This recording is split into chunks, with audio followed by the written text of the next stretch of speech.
2022 में मैं एक जिला निर्णायक समूह की सदस्य चुनी गई और मुझ पर कई कलीसियाओं के काम की जिम्मेदारी थी।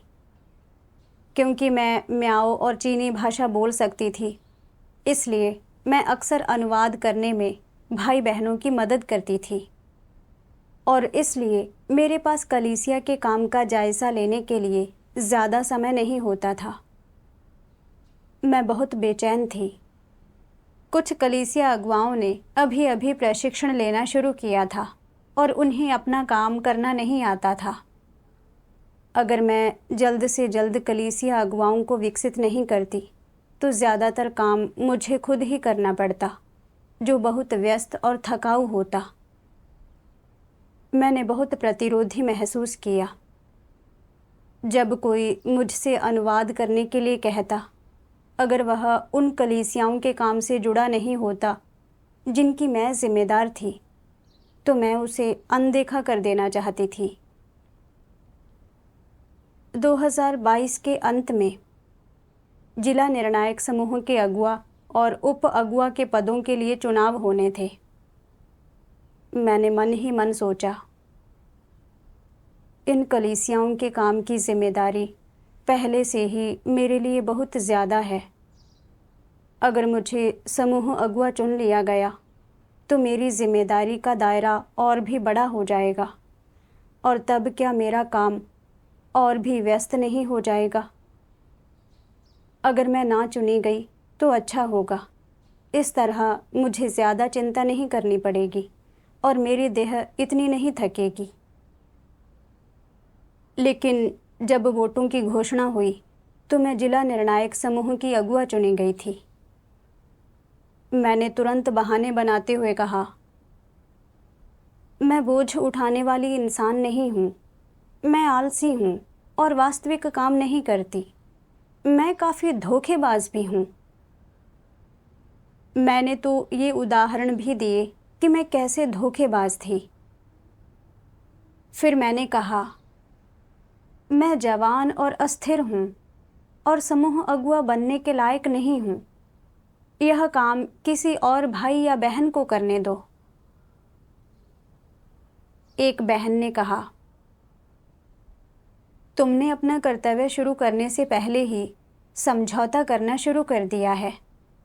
तुम अभी से देह से बेबस और बंधी हुई हो। जब मैंने बहन को यह कहते सुना तो उसकी बात मेरे दिल में चुभ गई। सभा के बाद मुझे दिल में बहुत दुख हुआ। मैं जानती थी कि कर्तव्य से मुंह मोड़ना परमेश्वर के खिलाफ विद्रोह करना है और उसके प्रति समर्पण करने वाला दिल ना रखना है। बाद में मैंने आत्मचिंतन किया। मुझे परमेश्वर के वचनों का एक अंश याद आया और मैंने उसे पढ़ने के लिए ढूंढा। सर्वशक्तिमान परमेश्वर कहता है, एक ईमानदार व्यक्ति की सबसे महत्वपूर्ण अभिव्यक्ति है सभी मामलों में सत्य की खोज और उसका अभ्यास करना। यह सबसे महत्वपूर्ण है। तुम कहते हो कि तुम ईमानदार हो, लेकिन तुम हमेशा परमेश्वर के वचनों को अपने मस्तिष्क के कोने में धकेल देते हो और वही करते हो जो तुम चाहते हो। क्या यह एक ईमानदार व्यक्ति की अभिव्यक्ति है? तुम कहते हो, भले ही मेरी योग्यता कम है, लेकिन मेरे पास एक ईमानदार दिल है। फिर भी जब तुम्हें कोई कर्तव्य मिलता है तो तुम इस बात से डरते हो कि अगर तुमने इसे अच्छी तरह से नहीं किया तो तुम्हें पीड़ा सहनी और इसकी जिम्मेदारी लेनी होगी। इसलिए तुम अपने कर्तव्य से बचने के लिए बहाने बनाते हो या फिर सुझाते हो कि इसे कोई और करे। क्या यह एक ईमानदार व्यक्ति की अभिव्यक्ति है? स्पष्ट रूप से नहीं है। तो फिर एक ईमानदार व्यक्ति को कैसे व्यवहार करना चाहिए? उसे परमेश्वर की व्यवस्थाओं के प्रति समर्पण करना चाहिए, जो कर्तव्य उसे निभाना है उसके प्रति समर्पित होना चाहिए और परमेश्वर के इरादों को पूरा करने का प्रयास करना चाहिए। यह कई तरीकों से व्यक्त होता है।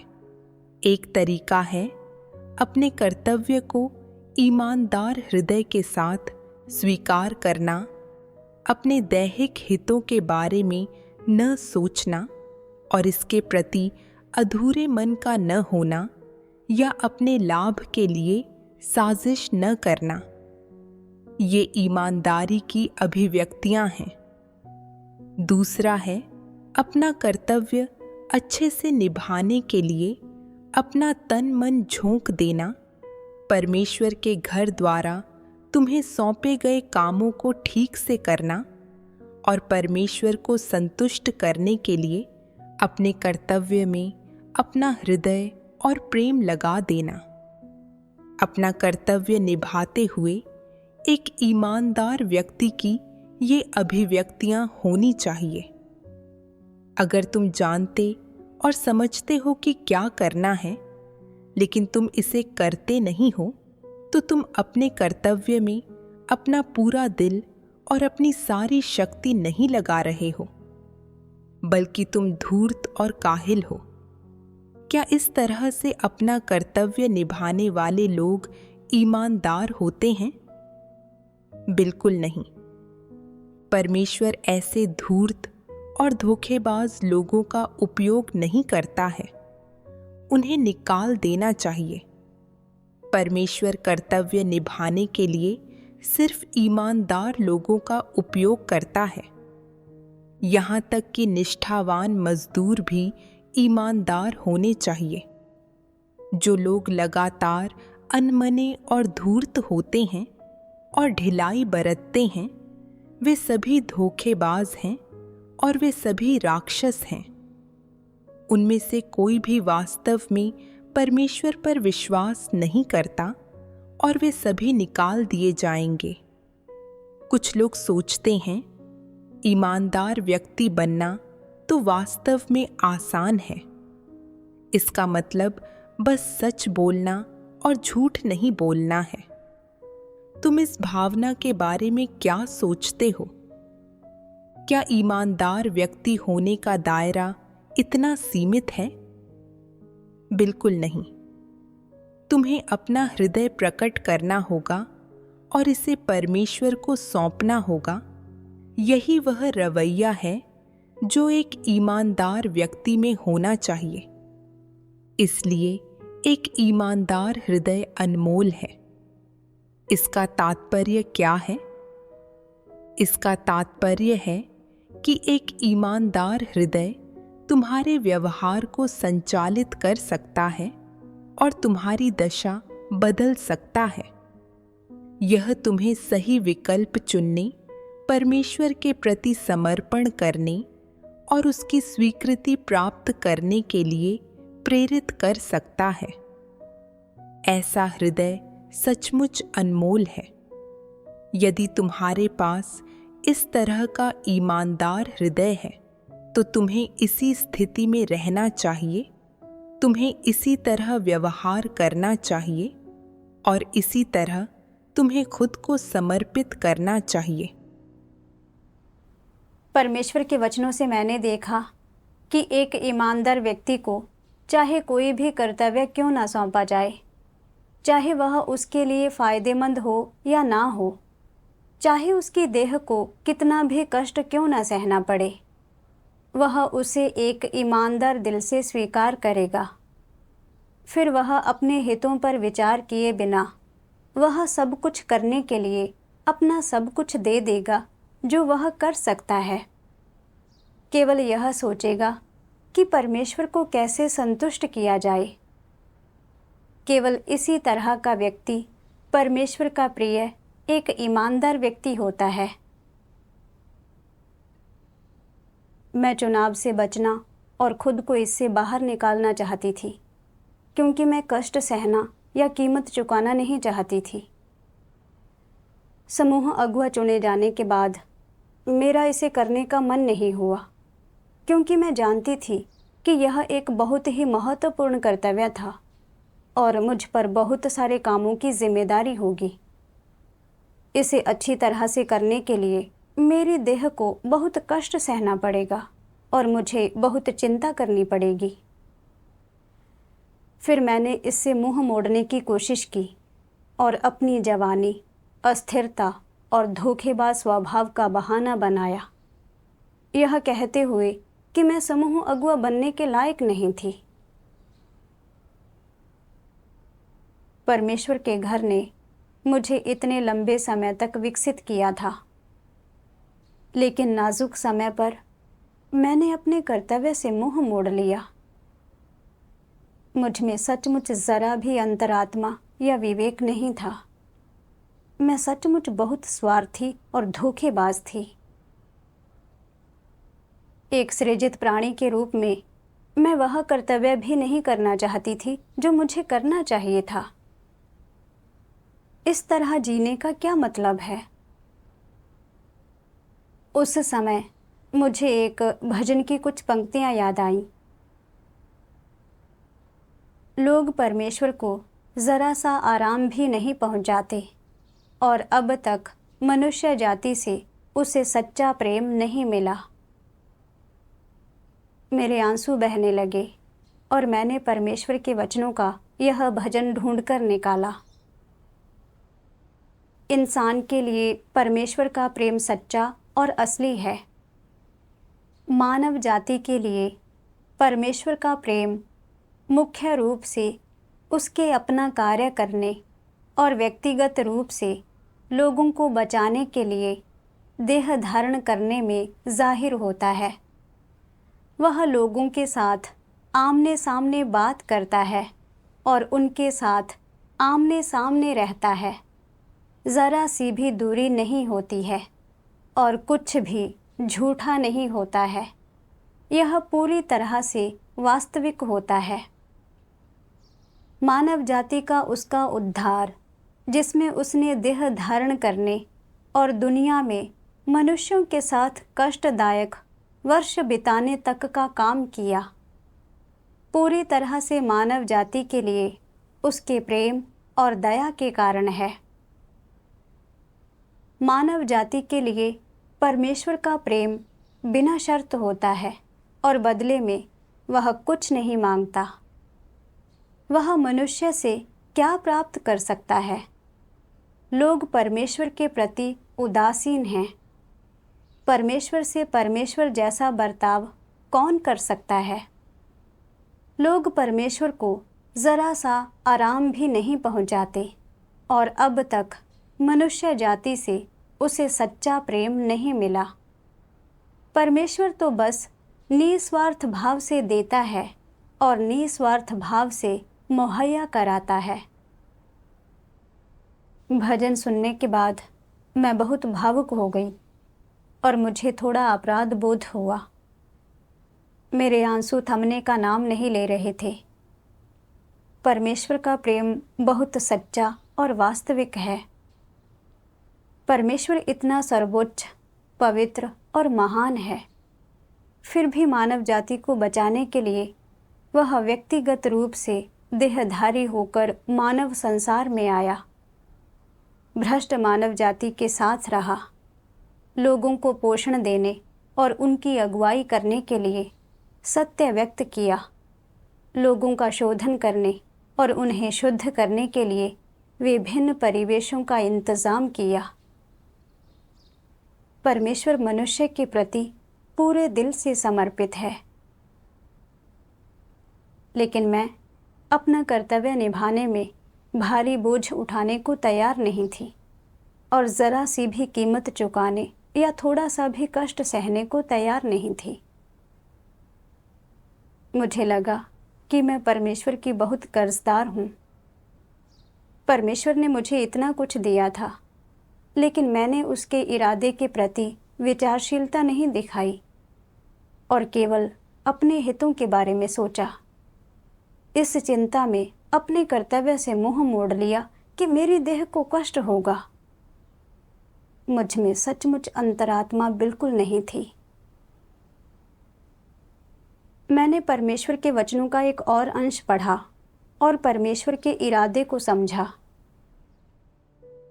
सर्वशक्तिमान परमेश्वर कहता है, तुम चाहे जो कर्तव्य निभाओ या परमेश्वर से कोई भी आदेश स्वीकार करो, तुमसे उसकी अपेक्षाएं नहीं बदलती। एक बार परमेश्वर की अपेक्षाओं को समझ लेने के बाद वह तुम्हारे साथ हो या न हो, या वह तुम्हारी जांच कर रहा हो या न कर रहा हो, तुम्हें उसकी अपेक्षाओं की अपनी समझ के अनुसार अभ्यास करना होगा, अपना कर्तव्य निभाना होगा और परमेश्वर द्वारा तुम्हें दिए गए आदेश पूरे करने होंगे। केवल इसी प्रकार से तुम सचमुच उन सभी चीज़ों के मुखिया बन पाओगे जिनसे परमेश्वर आश्वस्त है, और वह व्यक्ति बनोगे जो मानक पर खरा उतरता है और उसके आदेशों के लायक है।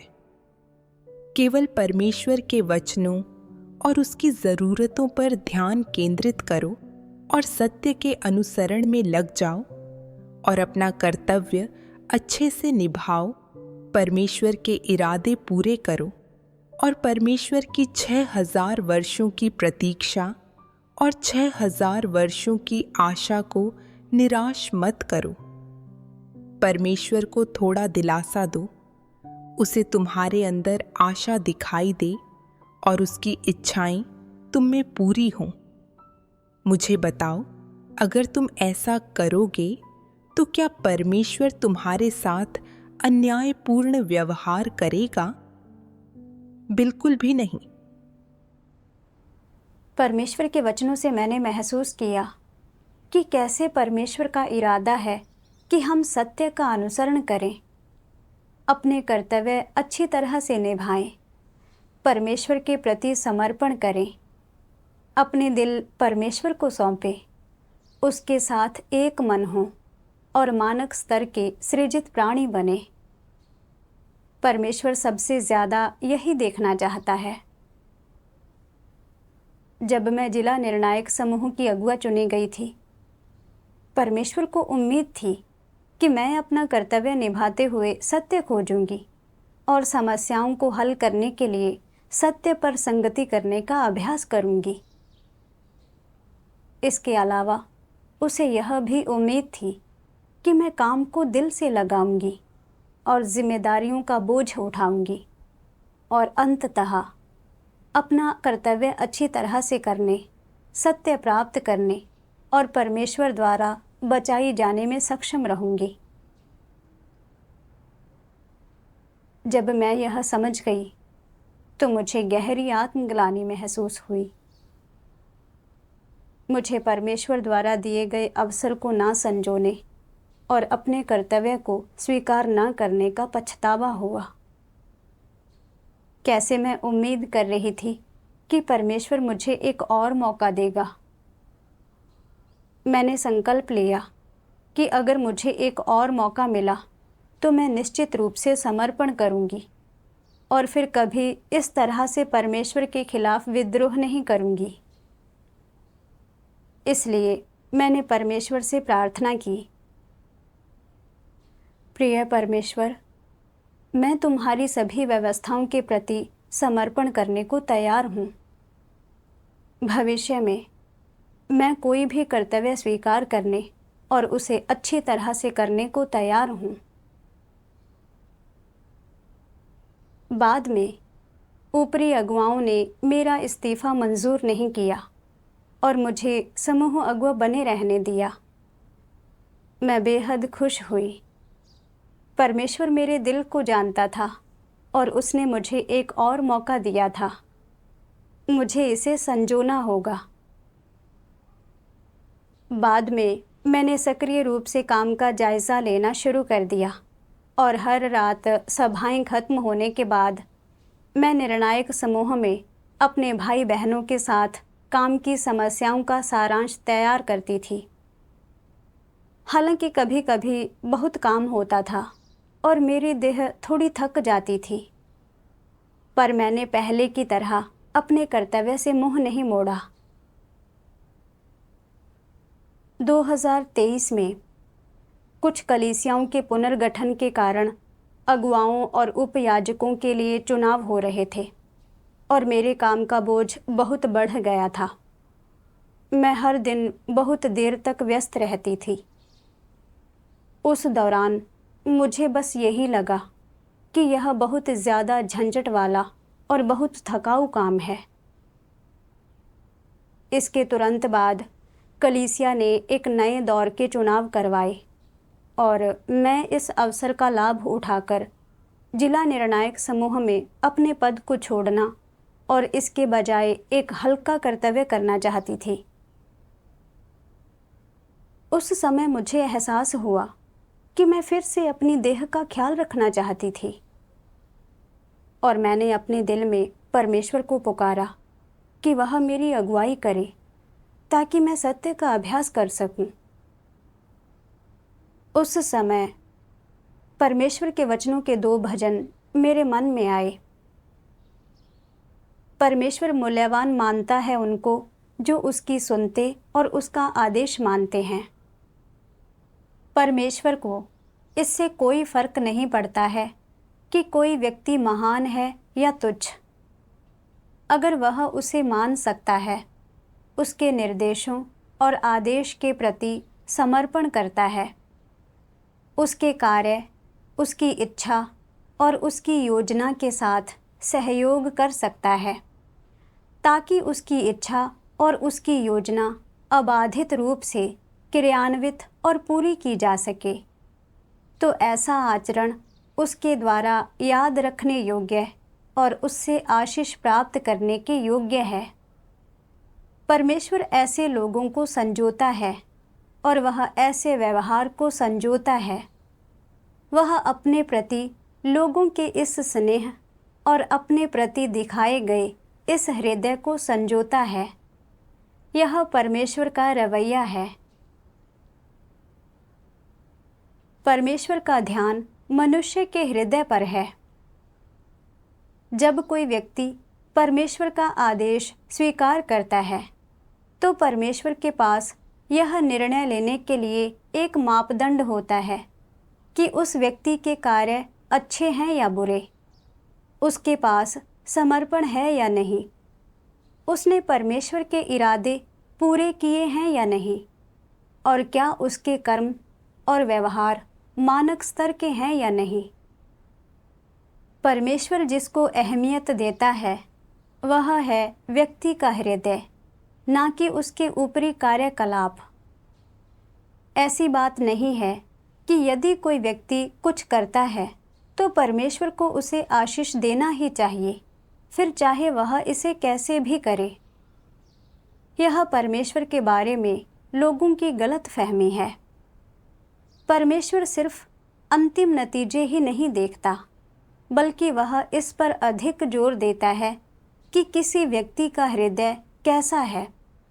चीज़ों के आगे बढ़ने के दौरान उस व्यक्ति का रवैया कैसा रहता है, और वह यह देखता है कि उसके हृदय में समर्पण, लिहाज और परमेश्वर को संतुष्ट करने की इच्छा है या नहीं।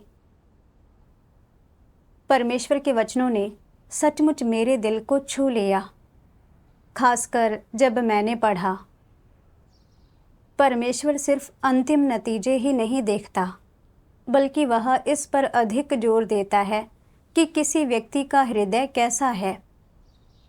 चीज़ों के आगे बढ़ने के दौरान उस व्यक्ति का रवैया कैसा रहता है, और वह यह देखता है कि उसके हृदय में समर्पण, लिहाज और परमेश्वर को संतुष्ट करने की इच्छा है या नहीं।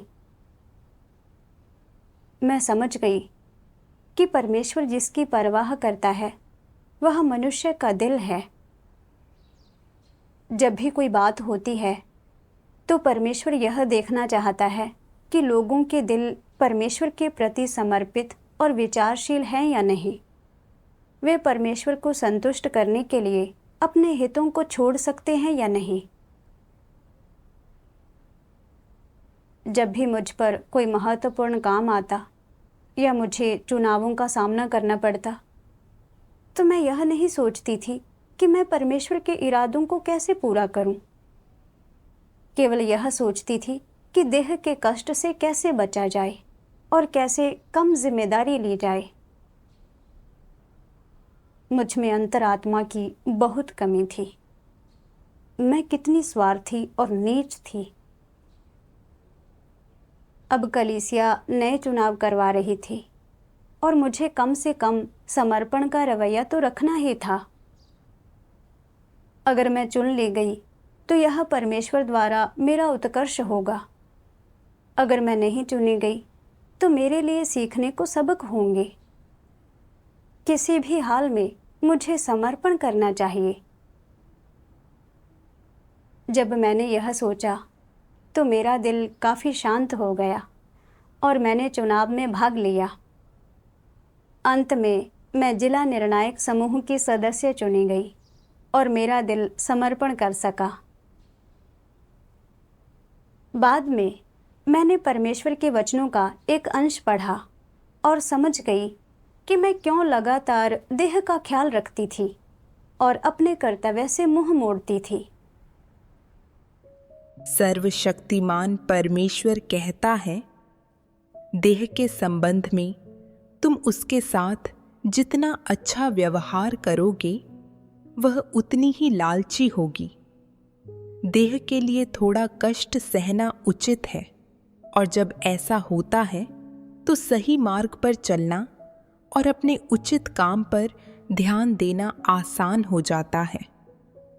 यदि कोई व्यक्ति एक अच्छे पारिवारिक माहौल में बड़ा होता है, हमेशा आराम का आनंद लेता है और कभी ज्यादा कष्ट नहीं सहता, तो वह नाजुक हो जाता है, थोड़ा सा भी कष्ट सहन करने में असमर्थ होता है। ऐसे लोगों के लिए कुछ भी हासिल करना मुश्किल होता है और यहाँ तक कि वे अंत में कुछ भी हासिल नहीं कर पाते। ऐसे लोगों के लिए परमेश्वर में अपने विश्वास में सत्य प्राप्त करना भी कठिन होता है। यदि वे प्राकृतिक या मानव निर्मित आपदाओं का सामना करते हैं तो वे खुद को छोड़कर स्वर्ग और सभी को दोष देंगे, परमेश्वर के बारे में शिकायत करेंगे और उसे नकारेंगे और नासमझ और अनुचित बन जाएंगे। जैसे जैसे समय बीतेगा वे और अधिक पथभ्रष्ट होते जाएंगे। क्या इसके कई उदाहरण हैं? तुम देख सकते हो कि अविश्वासी दुनिया में कई गायक और फिल्मी सितारे हैं जो मशहूर होने से पहले कष्ट सहने में सक्षम थे और उन्होंने खुद को अपने काम के प्रति समर्पित कर दिया था। लेकिन प्रसिद्धि हासिल कर लेने और काफ़ी पैसा कमाना शुरू करने के बाद वे सही रास्ते पर नहीं चलते हैं। उनमें से कुछ नशीली दवाएं लेते हैं, कुछ आत्महत्या कर लेते हैं और युवावस्था में ही मर जाते हैं। इसकी वजह क्या है?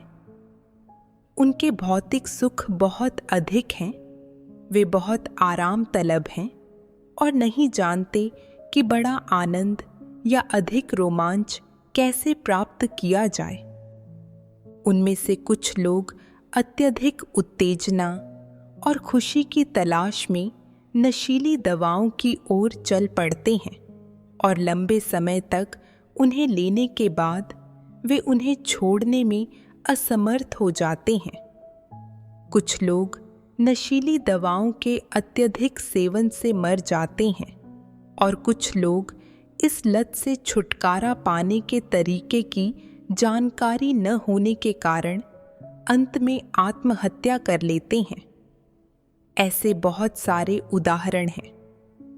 तुम कितना अच्छा खाते हो, कितने अच्छे कपड़े पहनते हो, तुम्हारा घर कितना अच्छा है, तुम कितना आनंद लेते हो या तुम्हारा जीवन कितना आरामदायक है, और चाहे तुम्हारी इच्छाएं कितनी ही पूरी तरह क्यों न पूरी हों, अंत में सिर्फ खालीपन ही मिलता है और उसका परिणाम विनाश है। क्या अविश्वासी जिस खुशी का अनुसरण करते हैं वह वास्तविक खुशी है? दरअसल वह खुशी नहीं है। यह एक मानवीय कल्पना है। यह पथभ्रष्टता का एक तरीका है और यह वह रास्ता है जिसके द्वारा लोग पथभ्रष्ट हो जाते हैं। लोग जिस तथाकथित खुशी को पाने की कोशिश करते हैं वह झूठी है। यह वास्तव में पीड़ा है। लोगों को ऐसे लक्ष्य को पाने की कोशिश नहीं करनी चाहिए, न ही जीवन का मूल्य इसी में निहित है। शैतान जिन माध्यमों और तरीकों से लोगों को भ्रष्ट करता है उनमें देह की संतुष्टि और वासना में लिप्त होने को अपना लक्ष्य बनाना शामिल है। इस तरह शैतान लोगों को सुन्न कर देता है, उन्हें लुभाता और भ्रष्ट कर देता है और उन्हें उस लक्ष्य की ओर ले जाता है जिसे वे खुशी मानते हैं। लोगों का मानना है कि उन चीज़ों को पाने का मतलब खुशी पाना है, इसलिए वे उस लक्ष्य की प्राप्ति के लिए सब कुछ करते हैं। फिर जब वे इसे पा लेते हैं तो उन्हें खुशी नहीं बल्कि खालीपन और दर्द महसूस होता है। इससे सिद्ध होता है कि यह सही मार्ग नहीं है, यह मृत्यु का रास्ता है। परमेश्वर के वचनों से मैंने समझा कि मैं लगातार आराम का लालच इसलिए करती थी क्योंकि मेरे विचारों और दृष्टिकोणों में समस्या थी। छोटी उम्र से ही मैं समाज और अपने परिवार से बहुत गहराई से प्रभावित हुई थी और उसी सांचे में ढल चुकी थी और मानती थी कि दैहिक सुखों का अनुसरण करना खुद के साथ अच्छा व्यवहार करना है। मैं अक्सर लोगों को यह कहते हुए सुनती थी, लोगों को अपने लिए जीना चाहिए ताकि उनकी देह आरामदायक और सहज रहे। उन्हें दूसरों के लिए नहीं जीना चाहिए, इसी में समझदारी है। मेरे माता पिता भी अक्सर कहते थे, हम चाहे जो भी करें वह बिना कष्ट या थकान के एक आरामदायक जीवन का आनंद लेने के लिए है। क्या जीने का उद्देश्य जीवन का आनंद लेना नहीं है? धीरे धीरे मैंने इन गलत दृष्टिकोणों को स्वीकार कर लिया। वे मेरे काम करने के सिद्धांत और मेरे अनुसरण के लक्ष्य बन गए। जब मैं स्कूल में थी तो मैं केवल सरल चीज़ें पढ़ना चाहती थी। मैं ऐसा कुछ भी नहीं पढ़ना चाहती थी जिसमें दिमागी ताकत की ज़रूरत हो। उदाहरण के लिए मैं गणित जैसे विषयों को सीखने में बहुत अनिच्छुक थी जो मुझे मानसिक रूप से चुनौतीपूर्ण लगते थे। परमेश्वर में विश्वास करना शुरू करने के बाद भले ही मैंने कलीसिया में अपने कर्तव्य निभाए, फिर भी मैं दैहिक सुखों के पीछे ही भागती रही। मैं अपना कर्तव्य निभाने में भारी बोझ उठाने को तैयार नहीं थी और ऐसे कर्तव्य नहीं करना चाहती थी जिनमें मानसिक प्रयास या दैहिक कष्ट शामिल हो। मैं केवल आसान और हल्के कर्तव्य करना चाहती थी।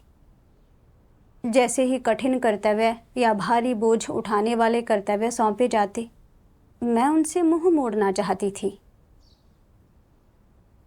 उदाहरण के लिए, जब मैं पहली बार जिला निर्णायक समूह की अगुआ चुनी गई, क्योंकि मुझे डर था कि समूह अगुआ होने पर बहुत काम करना होगा और मैं शारीरिक रूप से थक जाऊंगी। इसलिए मैंने कई बहाने बनाए और जानबूझकर अपनी भ्रष्टता और कमियों का जिक्र किया ताकि हर कोई इस बात पर सहमत हो जाए कि मैं समूह अगुआ ना बनूं। अगले चुनाव में मैंने फिर भी अपनी देह का ही ख्याल रखा। मैं तो निर्णायक समूह में अपने पद से इस्तीफा भी देना चाहती थी। मैंने केवल अपने दैहिक हितों के बारे में सोचा, कभी परमेश्वर के इरादों के प्रति विचारशीलता नहीं दिखाई और लगातार अपने कर्तव्य से मुंह मोड़ती रही ताकि मेरी देह को कष्ट ना हो। यह व्यवहार परमेश्वर के खिलाफ विद्रोह करना और परमेश्वर के साथ विश्वासघात करना था। अगर मैं पश्चाताप नहीं करती तो अंत में न केवल मैं सत्य प्राप्त नहीं कर पाती या अपने भ्रष्ट स्वभाव नहीं बदल पाती, बल्कि मैं केवल विपत्ति में पड़ जाती और नष्ट कर दी जाती। जैसा कि परमेश्वर ने कहा, शैतान जिन माध्यमों और तरीकों से लोगों को भ्रष्ट करता है, उनमें देह की संतुष्टि और वासना में लिप्त होने को अपना लक्ष्य बनाना शामिल है। इस तरह शैतान लोगों को सुन्न कर देता है, उन्हें लुभाता और भ्रष्ट कर देता है और उन्हें उस लक्ष्य की ओर ले जाता है जिसे वे खुशी मानते हैं। लोगों का मानना है कि उन चीज़ों को पाने का मतलब खुशी पाना है, इसलिए वे उस लक्ष्य की प्राप्ति के लिए सब कुछ करते हैं। फिर जब वे इसे पा लेते हैं तो उन्हें खुशी नहीं बल्कि खालीपन और दर्द महसूस होता है। इससे सिद्ध होता है कि यह सही मार्ग नहीं है, यह मृत्यु का रास्ता है। शैतान दैहिक सुखों के अनुसरण से लोगों को ललचाता और भ्रष्ट करता है, जिससे वे यह मानने लगते हैं कि केवल देह को संतुष्ट करने से ही खुशी मिल सकती है। वास्तव में कोई व्यक्ति कितने भी आराम में क्यों ना हो या वह देह का कितना भी आनंद क्यों ना ले, वह फिर भी अपने दिल की गहराइयों में खालीपन और दुख महसूस करता है। मैंने हमेशा दैहिक सुखों का अनुसरण किया था और भारी बोझ उठाने वाले कर्तव्य नहीं करना चाहती थी। मैंने सोचा कि इस तरह मेरे पास आराम करने या अपनी पसंद की चीज़ें करने के लिए ज़्यादा समय होगा। लेकिन अपने कर्तव्य से मुंह मोड़ने के बाद मेरा दिल बेचैन हो गया और इसके बजाय मैं गहरे दुख और आत्मग्लानि में डूब गई। इस एहसास को शब्दों में बयां नहीं किया जा सकता। मैं जानती थी कि मैंने परमेश्वर के खिलाफ विद्रोह किया था, इसलिए मैंने उसकी उपस्थिति खो दी थी। मैंने अनुभव किया कि दैहिक सुखों का अनुसरण करना सही मार्ग नहीं है और यह केवल लोगों को और अधिक भ्रष्ट बनाएगा और वे परमेश्वर का और अधिक प्रतिरोध करेंगे। अप्रैल 2024 में काम की ज़रूरतों के कारण मेरी जिम्मेदारी के क्षेत्र से एक उपदेशक को अपना कर्तव्य निभाने के लिए दूसरी जगह भेज दिया गया। मुझे अस्थायी रूप से उसके द्वारा किए जा रहे काम का जायज़ा लेना था और मैं थोड़ी चिंतित थी। इतना सारा काम करना था, यह बहुत थकाऊ होने वाला था। मुझे एहसास हुआ कि मैं फिर से अपनी देह का ख्याल रखना चाहती थी और मैंने चुपचाप परमेश्वर से प्रार्थना करते हुए कहा कि तुम मेरी अगुवाई करो ताकि मैं समर्पण कर सकूं। बाद में मैंने परमेश्वर के वचनों का एक अंश पढ़ा और अभ्यास का एक मार्ग पाया। सर्वशक्तिमान परमेश्वर कहता है, हर वयस्क को एक वयस्क की जिम्मेदारियां निभानी चाहिए, चाहे उन्हें कितने भी दबाव का सामना करना पड़े, जैसे मुसीबतें, बीमारियां, यहाँ तक कि विभिन्न कठिनाइयां भी। ये वे चीज़ें हैं जो सभी को अनुभव करनी और सहनी चाहिए। एक सामान्य व्यक्ति का जीवन ऐसा ही होता है। अगर तुम दबाव नहीं झेल सकते, पीड़ा नहीं सह सकते या झटका नहीं झेल सकते, तो इसका मतलब है कि तुम में कोई दृढ़ता या संकल्प नहीं है और तुम बहुत नाजुक और बेकार हो। सभी को, चाहे वे समाज में हो या परमेश्वर के घर में, हर किसी को अपने जीवन में यह कष्ट उठाना ही पड़ता है। यह वह जिम्मेदारी है जो हर वयस्क को उठानी चाहिए, एक ऐसा बोझ जिसे उसे उठाना चाहिए और इससे कोई नहीं बच सकता। न ही तुम्हें इससे बचने की कोशिश करनी चाहिए। अगर तुम हमेशा इस सारे कष्ट से बचना या इससे मुक्त होना चाहते हो तो तुम्हारी दमनकारी भावना उभर आएगी और तुम्हें हमेशा उलझाए रखेगी। हालांकि अगर तुम यह सब ठीक से समझ और स्वीकार सको और इसे अपने जीवन और अस्तित्व का एक आवश्यक हिस्सा मानो, तो इन मुद्दों के कारण तुम नकारात्मक भावनाएं विकसित नहीं करोगे। एक लिहाज से तुम्हें वे जिम्मेदारियां और दायित्व निभाना सीखना चाहिए जो वयस्कों को लेने और उठाने चाहिए। दूसरे लिहाज से तुम्हें अपने रहने और काम करने के परिवेश में दूसरों के साथ सामान्य मानवता के साथ सामंजस्य पूर्वक रहना सीखना चाहिए। बस जैसा चाहे वैसा मत करो। सामंजस्यपूर्ण सह अस्तित्व का क्या उद्देश्य होता है? यह कि उन कामों, दायित्वों और जिम्मेदारियों को बेहतर ढंग से पूरा किया जा सके जो तुम्हें एक वयस्क के रूप में पूरा करना चाहिए। चाहे तुम कोई भी काम या कोई भी कर्तव्य करो, जब खतरे का सामना हो, जब शैतान की शक्तियों की बाधाओं और नुकसान का सामना हो, तो तुम्हें नुकसान को कम से कम करने में सक्षम होना चाहिए ताकि तुम्हारे काम और कर्तव्य के परिणाम बेहतर हों। यही वह चीज़ है जो संकल्प युक्त व्यक्ति को हासिल करना चाहिए। अगर तुम्हें सामान्य मानवता है तो तुम्हें काम करते हुए इसे पूरा करना चाहिए।